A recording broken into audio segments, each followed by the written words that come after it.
Video में मैं आपको कुछ ऐसा बताने वाला हूं जिससे आपकी लाइफ पूरी तरह से बदल जाएगी। अगर आपने इस रूटीन को आने वाले 30 दिन तक फॉलो कर लिया तो आप 90% लोगों से आगे हो जाएंगे। ये वो ट्रिक है जो पुराने समय में लोग इस्तेमाल करते थे, या फिर ये कहूँ कि वैदिक पीरियड में लोग इसको इस्तेमाल करते थे, जिसकी वजह से वो एक ही दिन में पूरी किताब पढ़ लेते थे। आपने बहुत सारे ऐसे एग्जाम्पल देखे होंगे कि लोगों को पूरी बुक याद होती है, इवन उनको पेज नंबर भी पता होता है कि कौन से पेज के ऊपर क्या बात लिखी है। इस सब को समझने के लिए हमें हमारे दिन को 5 टुकड़ों में तोड़ना होगा। मैं आपको ऐसा कुछ नहीं बताने वाला कि आप सुबह इतने बजे उठिए, इतने बजे आप सो जाइए, आप ऐसा भोजन कीजिए, आप वैसा कीजिए।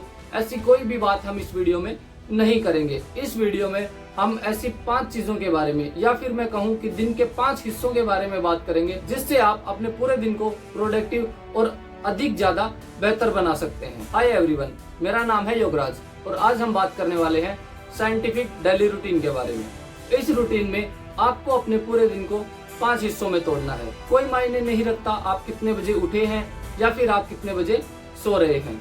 तो हमारा पहला स्टेप है सेट द फाउंडेशन। इसका मतलब क्या होता है, हर चीज को हम साइंटिफिक वे में समझेंगे। जब हमारे घर की नींव ही मजबूत नहीं होगी तो हमारा घर भी मजबूत नहीं बनेगा। उसमें भी कुछ ना कुछ खामियां रहेंगी, या फिर उसमें वो मजबूती नहीं रहेगी जो होनी चाहिए। ऐसा ही आपकी स्टडी में होता है। अगर आपकी फाउंडेशन अच्छी नहीं है, आपकी नींव अच्छी नहीं है, तो फिर आप कितनी भी तैयारी कर लीजिए, कितने भी आप क्वेश्चन पेपर कर लीजिए, कुछ भी कर लीजिए, आप अच्छा स्कोर नहीं कर पाएंगे। इसीलिए सेट द फाउंडेशन। आपकी फाउंडेशन जो है वो अच्छी होनी चाहिए। अब आप पूरे दिन की फाउंडेशन कैसे सेट करेंगे उसके ऊपर बात करते हैं। हर व्यक्ति अपनी लाइफ में कोई ना कोई सपना जरूर देखता है, लेकिन उस सपने को पूरा कैसे किया जाए ये हर व्यक्ति को समझ में नहीं आता है। इसके लिए आपको क्या करना है, सबसे पहले तो जो आपका गोल है या फिर आपका सपना है उसको आप एक पेपर के ऊपर नोट डाउन कर लीजिए और आपकी स्टडी टेबल है या फिर आपकी जो वर्किंग टेबल है उसके सामने चिपका लीजिए। उससे क्या होगा, आप जब भी उसके ऊपर बैठेंगे या फिर उसके आसपास से भी गुजरेंगे तो आप देखेंगे कि आपका गोल क्या है और आपका जो फोकस है वो आपके गोल की तरफ रहेगा। आपने टॉपर्स को देखा होगा, उनके गोल, उनकी चीजें हमेशा उनकी स्टडी टेबल के सामने लगी रहती हैं। वो इसीलिए होता है। इसको हम साइंटिफिक वे में बोलते हैं लॉ ऑफ मैनिफेस्टेशन। इससे क्या होता है, जिस भी चीज के बारे में हम बार बार रिकॉल करते हैं, बार बार दोहराते हैं, जिसको भी हम बार बार सोचते हैं, वो चीज सच होने लग जाती है। इसीलिए सबसे पहले आप अपने गोल को किसी पेपर के ऊपर लिखिए और अपने स्टडी टेबल पे या वर्किंग टेबल के सामने उसको चिपका लीजिए। उससे पहले आपको एक काम और करना है। वो क्या है, इस वीडियो को अभी पॉज कीजिए और इसके कमेंट में जाके लिखिए कि आपका गोल क्या है। वो चाहे कुछ भी हो सकता है, आप उसको कमेंट बॉक्स में लिखिए और जब आप उसको अचीव कर लें तो इसी वीडियो के कमेंट बॉक्स में आके अपना कमेंट देखिए और उसके ऊपर रिप्लाई कीजिए कि हाँ सर, ये गोल मैंने अचीव कर लिया है और इतने टाइम में अचीव कर लिया है, ताकि दूसरे लोग भी उसको देखें तो उनको मोटिवेशन फील हो और वो भी उस चीज के ऊपर काम करें। अब है step 2, the secret morning routine. ये क्या होता है, साइंटिफिक वे में समझते हैं। आप चाहे 4 बजे उठें या फिर आप 2 बजे उठें या फिर आप सुबह 9 बजे उठें, कोई मायने नहीं रखता आप कितने बजे उठ रहे हैं। ऐसा क्यों? क्योंकि बहुत सारे लोगों को आपने बोलते हुए देखा होगा कि सुबह जल्दी उठिए, माइंड एक्टिव होता है, ऐसा होता है। सिंपल बात इतनी है कि अभी आप अपनी लाइफ में कामयाब होना चाह रहे हैं या फिर आप किसी गोल के पीछे हैं, आप उस गोल को अचीव करना चाह रहे हैं। जब आप वो सब चीजें कर लें उसके बाद आप अपनी लाइफ सेट कर लीजिएगा, अपना टाइम टेबल सेट कर लीजिएगा कि मुझे 4 बजे उठना है, मुझे योगा करना है, मुझे ये चीज करनी है। वो चीजें बाद में होती रहेंगी। अभी आपको अपनी लाइफ में कुछ अचीव करना है, उसके लिए आपको हार्ड वर्क करना पड़ेगा। तो सुबह आप जब भी उठते हैं सबसे पहले आपको क्या करना है, अपनी दोनों हथेलियों को ऐसे लेना है, उनको रब करना है अच्छे से और उसके बाद उनको अपनी आंखों के ऊपर लगाना है। अब आप कहेंगे कि सर ये क्या फुद्दू बात हुई, इससे क्या होगा? आपने देखा होगा आपके घर में जो बड़े बूढ़े होंगे वो सुबह उठते ही ऐसा करते हैं। उसके पीछे एक साइंटिफिक रीजन है और वो क्या है, जब भी हम हाथों को रब करते हैं तो हमारे हाथ हल्के वार्म हो जाते हैं। उससे जब हम हमारी आंखों को टच करते हैं तो आंखों के पीछे कुछ एक्वा प्रेशर पॉइंट होते हैं, वो उससे प्रेस हो जाते हैं या फिर वो हल्के से टच हो जाते हैं और एक वार्म फीलिंग से हमारा माइंड एक्टिव हो जाता है। जब हमारा माइंड एक्टिव हो जाएगा सुबह उठते ही, तो हम हमारे दिन के जो टास्क हैं उनको और अच्छे से और बेहतर तरीके से कर पाएंगे। तो सबसे पहले उठते ही आपको अपने हाथों को रब करना है और आंखों को टच करना है। सेकंड काम आपको क्या करना है, एक पेपर लीजिए या फिर आप अपनी एक डायरी लगा लीजिए और उसमें हर रोज आप अपने टास्क लिखिए कि मेरे को आज के पूरे दिन में क्या क्या करना है, कौन कौन से टॉपिक पढ़ने हैं, कहाँ जाना है, क्या करना है, किससे मिलना है, क्या रिवीजन करना है, कितने बजे मेरे को जिम जाना है या फिर एक्सरसाइज करनी है। पूरा टास्क जब आप अपना लिखेंगे तो आपको पता होगा कि आपको पूरे दिन में क्या करना है। क्योंकि बहुत बार ऐसा होता है, हमारी लाइफ बहुत ज़्यादा हेक्टिक होती है, लेकिन फिर भी जब हमें फ्री टाइम मिलता है तो हम समझ नहीं पाते कि अब हम क्या करें। तो जब आपके पास पूरे दिन के टास्क होंगे तो आपको पता होगा कि आपको क्या क्या करना है। और इसके साथ आपको एक चीज और करनी है, वो क्या है कि सुबह उठते ही आपको पॉजिटिव बातें खुद को बोलनी है।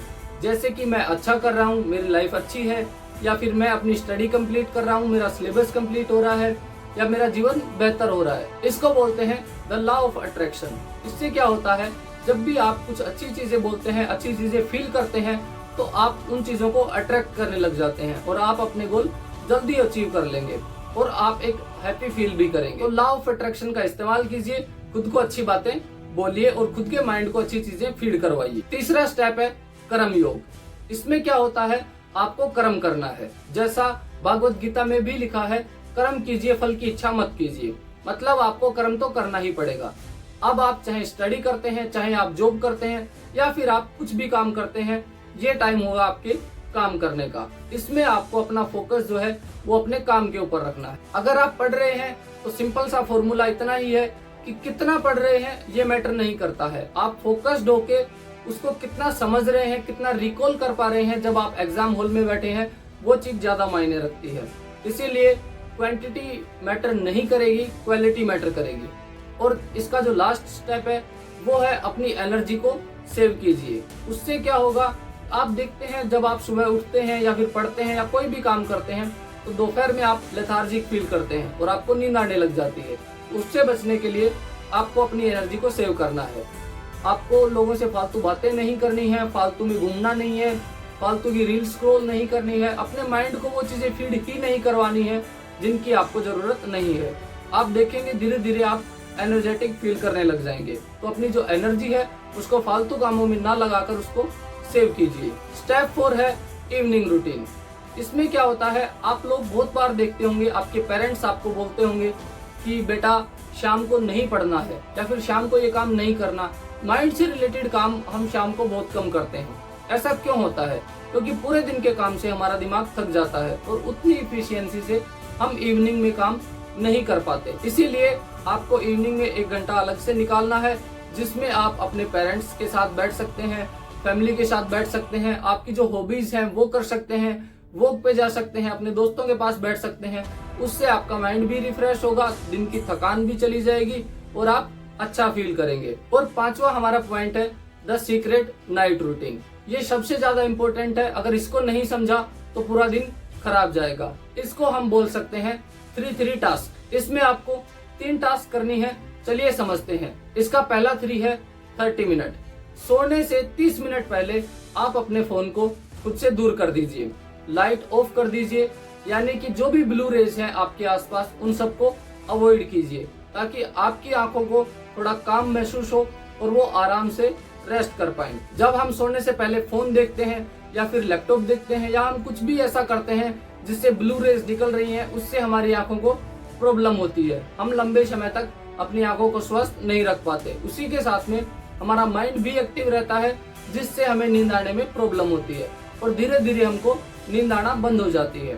तो ये प्रॉब्लम आपको देखने के लिए मिलती है और बहुत सारे स्टूडेंट्स को ये प्रॉब्लम होती भी है। तो आपको सोने से 30 मिनट पहले अपना फोन बंद कर देना है। दूसरे 3 का मतलब है 3 घंटे। आपको सोने से 3 घंटे पहले खाना खा लेना है। जैसे आप मान लीजिए 11 बजे सोते हैं तो आपको 8 बजे खाना खा लेना है। ऐसा क्यों? क्योंकि आपका जो खाना है, जो आपने खाया है, उसको 2 से 3 घंटे लगेंगे पचने में। जब तक आपका खाना नहीं पचेगा आप अच्छी नींद नहीं ले पाएंगे और ना ही आपको एनर्जी मिलेगी। अगर आपको एनर्जी नहीं मिलेगी तो ना तो आप दिन में पढ़ पाएंगे और आप लेजीनेस फील करेंगे। इसीलिए सोने से 3 घंटे पहले अपना खाना कंप्लीट कर लीजिए।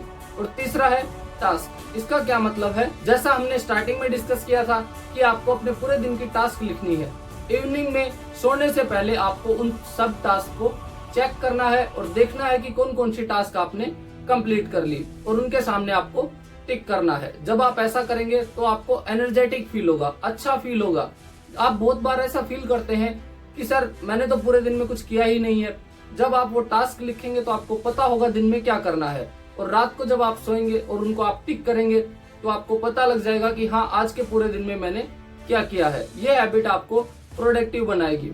इससे आप अच्छे से पढ़ पाएंगे, अपना जो डेली का काम है आप वो फिनिश कर पाएंगे। बहुत सारे स्टूडेंट्स को ये प्रॉब्लम होती है कि सर हम हमारी जो डेली टास्क है वो कंप्लीट नहीं कर पाते। तो आपको अपनी टास्क बनानी है और रात को सोने से पहले उनको चेक करना है, ध्यान रखना है कि आपने जो भी टास्क बनाई है वो आप कंप्लीट करें। अगर आप आने वाले नेक्स्ट 30 दिन तक ऐसा करते हैं तो आपकी लाइफ पूरी तरह से चेंज हो जाएगी। इससे आपको बहुत अच्छा फील होगा।